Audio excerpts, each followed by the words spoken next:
Okay, Nick and Andy, massive game at Anfield this weekend. Liverpool against Arsenal. I mean, this is the two favourites for the title meeting in week 3 of the season. How excited are we about this, Nick? Because isn't that often that we have a game of this magnitude this early in the season? And I think both of these teams will have slightly mixed emotions about playing each other this early on. I'm buzzing for the game as a neutral.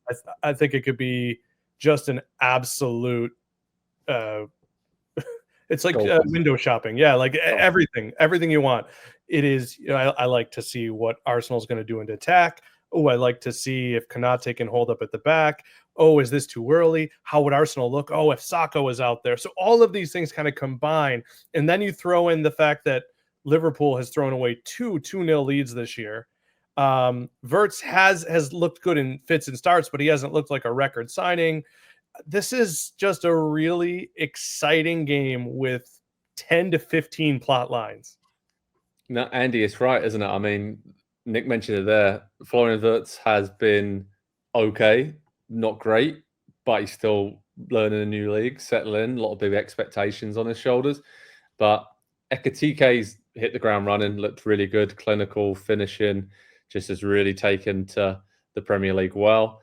Kirkesh has struggled a bit at left back, and I think Nick mentioned it there. Defensively, the balance, even in pre-season for Liverpool, and even towards the end of last season, getting caught on transitions and just looking a little bit unbalanced. And we saw that against Newcastle, and they got away with it and won it late, but really lucky to have won that game on Monday. I mean, what do you sort of think about those new additions for Liverpool, how they're looking under Arne Slot? Because they're going to obviously potentially make another big addition in Isak as well, and Mark Gahey from Crystal Palace. That's the reports late in the window. And it feels to me like they kind of need that. It's been still a big summer of spending, but they're still probably a couple of pieces away from being the out-and-out favourites for this title. Yeah, you can always do with a bit more in your squad for a long season, the way that it's going to be. But I look at what they've done so far and the squad that they have and how they're essentially too deep at every position, whether it's, a like-for-like replacement. We saw Szoboszlai come in and play right back against Newcastle, which I think Nick made the point in our group chat. Why didn't we see that coming? But it seems like such a solid fit, somebody who's really, really good on the ball, really athletic, good reader of the game, that he would be able to play a completely different position like that and bring something completely different to the team as well from Jeremy Frimpong, who's obviously going to just bring a lot of width and a lot of attacking push from that right back position. I look at what Liverpool have done this summer, and they've kind of gone away from everything that we thought Liverpool were going to be under Slot, everything that they were in season 1, at least the slow control, the possession, the dominance, and they kind of gotten back to Klopp's style of playing, just with the players that they've brought in, Kirkesh and Frimpong at fullback, the way that they just their number 1 and 2 and 3 assets are getting forward, what they bring to the team. And so it is interesting that they have gone back in that direction a little bit under Slot, because I think we all agree they have signed some incredible players this summer, but they are not the slow, methodical type players that we associated with Slot bringing that kind of football to Liverpool last season. And so to me, that is exciting, though, because if Liverpool are going to be one of the dominant teams in the league, and it does seem that they're going to be for some time, I would like to see them be very aggressive in the way that they play and be gung-ho about it and really just go for it every single game. It might not always work. I don't care so much as a neutral whether it works all the time for Liverpool. And so I prefer the Jurgen Klopp Liverpool over, what we got in season 1 of Arne Slot.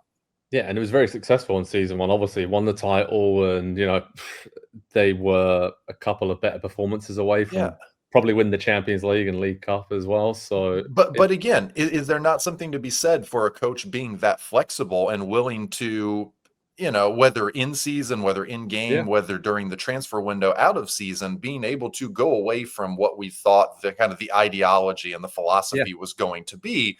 Because we've already talked about Manchester United this week and how Ruben Amorim simply will not do that. And he is the one that needs to do that, yet Arne Slot's the one doing it. No, I love that. I think it's great, adding that extra wrinkle and there's so many different ways that Liverpool can hurt you now, and they can slow it down sometimes in games with Gravenberch and others, Curtis Jones, Szoboszlai, McAllister in midfield, but they can also really hurt you on the counter now as well. And I think we've seen that almost when they need to step it up late in these games and they're behind or level, they're like, okay, we can do it. We can turn it on just like we used to under Klopp. So you're right. I think in those big moments where they could have won, 2 or 3 trophies last season, they didn't because maybe they were a little bit slower and predictable at times, and that's how teams got around them. But I think adding that extra layer is clearly what they've been doing with their recruitment this summer. And yeah, they're very strong, obviously. Very, very strong. Nick, when we look at Arsenal for this game, obviously no Bukayo Saka, he's out injured, Odegaard's a dealt. How do you think they line up here? Because the obvious choice for me is maybe Moreno coming into centre midfield. I know Norgard's been out of an injury.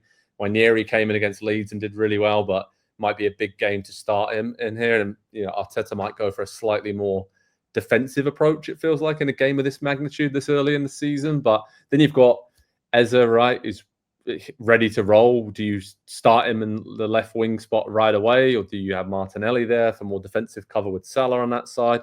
And then Madueke probably starts on the right for Saka, right? There's so many options now for Arsenal, not to mention Gyökeres looking the part against Leeds. So I feel like even with these injuries for Arsenal, you've got to feel pretty happy going to Anfield in this shape. You do. I would start by saying, people say, oh, they're this close. I want to circle the fixture. Arsenal are that close. This game, this 90 minutes from me being like they're the team. They are the favorite. This is theirs to lose. That's how much I like what they've done and the glimpses I've seen of their progression. That said, I'll believe it from an Arteta team when I see it. There's a prove it, and this is a huge prove it going to Anfield. I would put honestly, if Arteta's really feeling it, if he is the guy who's going to assert his dominance, I might put him in there for the Odegaard role.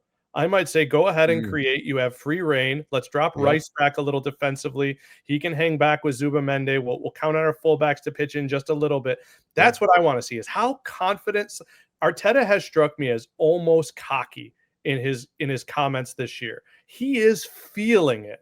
And if his cockiness, his arrogance, and I mean that in a good way, when we talk about teams that have that good arrogance, the Klopp arrogance, win this game at Anfield, and I think the way he talks starts to feel like a little bit less bravado and a little bit more belief. And that's what I want to see is the belief and the confidence there. Are the actions matching up with the words?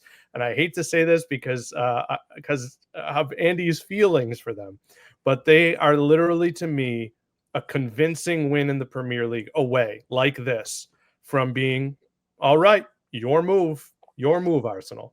Yeah, Arsenal, Andy, I mean, they have done great business. Everybody really at the top end of the league has done really good business this summer. But them in particular, you look, even with these injuries and potential players missing out, and the strength of the squad is there to see. But it is that the defensive side of the game that they've leaned on heavily in recent years, and they've got better. I mean, we've seen the stats about away to the big boys, how they've improved massively under Arteta.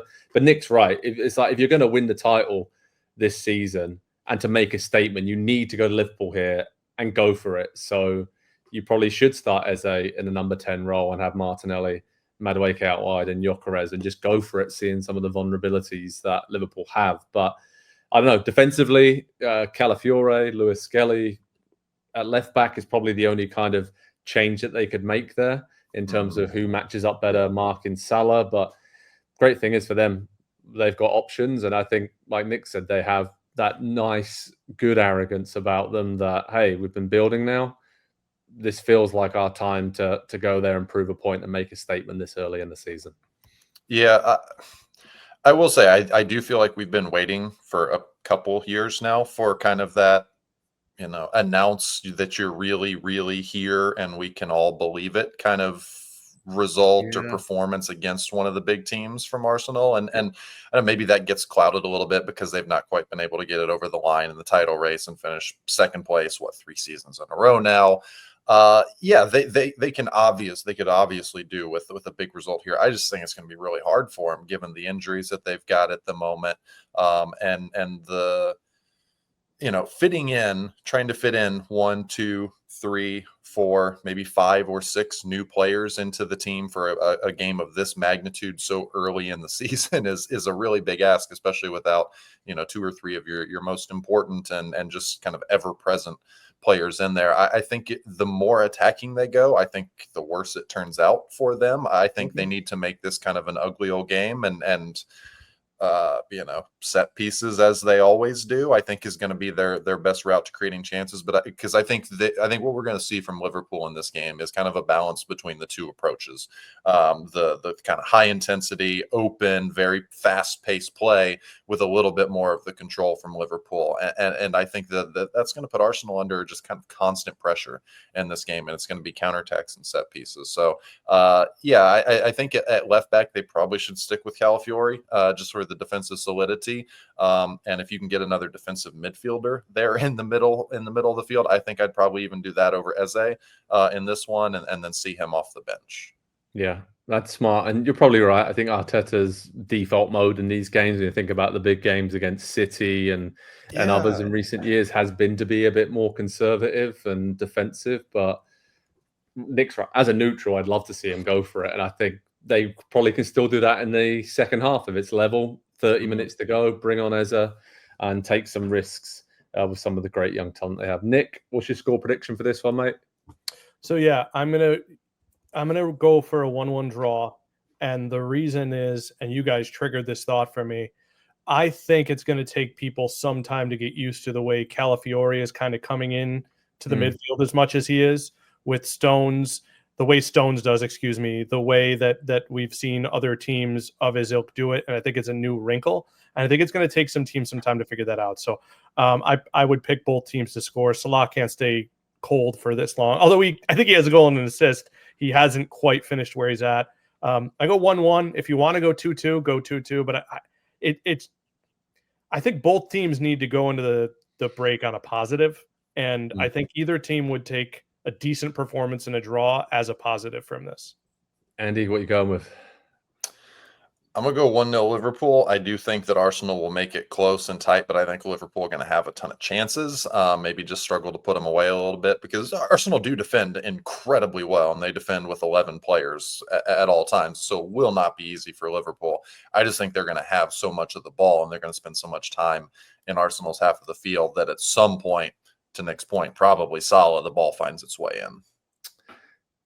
I'm going to go for a different result than both you guys have. I'm going to 2-1 to Arsenal. I think this is the moment where they step up. I think I love what they've done in the transfer market. You're right, defensively so solid. And I think just seeing some of the vulnerabilities out wide that Liverpool have defensively, the fact that Arsenal seem to have figured out how to use Gyökeres a little bit better as well over the last week or so.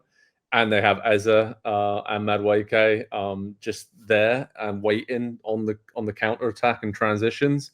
I think this matches up really well for them. And obviously, if they had Saka, it would be great too. But the fact that they don't have Saka, and I'm still very confident about Arsenal going there and getting at least a point, shows how far they've come in terms of their recruitment.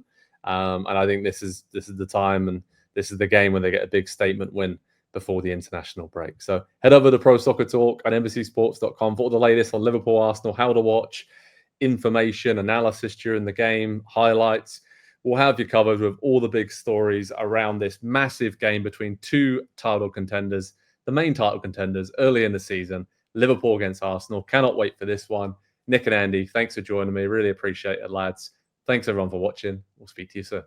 Hi there, I'm Rebecca Lowe, studio host of NBC's coverage of the Premier League. Don't forget to hit subscribe to watch more videos all season long. And for even more Premier League content, from original series to live matches, head over to Peacock.